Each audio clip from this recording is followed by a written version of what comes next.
Ngolishi Judicial Training Institute kitegese omukolo ogw'okusomesa n'okulungamya abalamuzi n'abakozi ab'ekitongole kino abanaatera okuwummula olw'emyaka okubawoobera akatambaala. Ekigendererwa ky'omukolo guno kubadde kusomesa na kubuulira abalamuzi abagenda okuwummula ku butya bwe bayinza okwetegekeramu obulamu nga bavudde mu buweereza buno bwe balimu. Governing Council wa Judicial Training Institute omulamuzi Mike Chibita asoose kwebaza ekitongole kino olw'okutegeka omusomo guno eri abalamuzi abagenda okuwummula kibasobozese obuteekanga nnyo ng'ekiseera kituuse. Today and say you are retiring tomorrow. Please hand over and so on. It can be a very big shock to the system.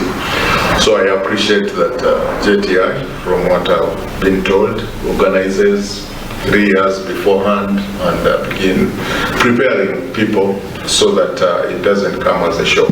Chibita wano wasinzidde n'ajjukiza abalamuzi bano nti ekiseera kijja kutuuka ng'ebitiibwa bye babawa tebakyabibawa oluvannyuma lw'okuwummula nga n'emisango tebakyagikolako nti kino bakyefumiitirizeeko basobole okwetegekera obulamu obw'omu maaso. So this training is a recognition that the judiciary, through the Judicial Training Institute, believes that how you live the bench matters as much as how you entered and served. The day will come when you wake up and there will be no cause list review, no parties waiting at the door, no advocate addressing you as your worship.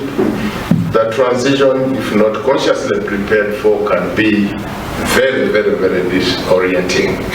And yet, truthfully, we are not less worthy, less knowledgeable, less wise. To the contrary, we may actually be, not maybe, we should be wiser.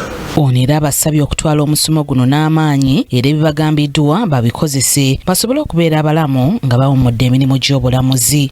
This as someone mindful of the physical toll that years of judicial service can exact is a matter of health. Thankfully, if somebody entered in here and they just told him these people would retire in 3 years, they would say, why do you retire such young people? Because you are all looking very young and energetic. So thankfully, the physical toll is not evident on your bodies. It's not a time to neglect the body and mind that have carried you this far. This training will address health and wellness as a strategic retirement asset. The importance of regular medical reviews, physical activity, stress management, and tending to emotional and mental well-being. A dignified retirement is only sustainable as the health that underpins it. I urge you, therefore, to take those sessions seriously and resist the cultural tendency to treat personal health. Akulira ekitongole ki Judicial Training Institute omulamuzi Andrew Kauka atangaazizza ku bukulu bw'omusomo guno eri abalamuzi abagenda okuwummula. As soon as we retire, things change.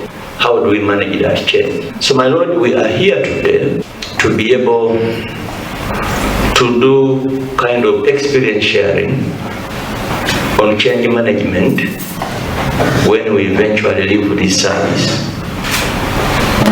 When I was discussing with the CJ about this program, he indicated that people that have served in the judiciary need special recognition. Moses Ngolobe ngono yaliko omumyuka wa Ssaabawaabi era nga yayingira emirimu gya gavumenti mu mwaka gwa 1998 nga mu kaseera kano yawummula alina obubaka bw'awadde bano abagenda okuwummula. I was a big person but also a small person. So the way you behave and treat yourself is very important in life. It is a transition if you don't look at yourself as a very big man. You are big now, tomorrow you are not. So be simple in your attitude and in your life. Anit Nakaibale yakusakidde eggulire lino ku KTV amalindirire. Webale nnyo.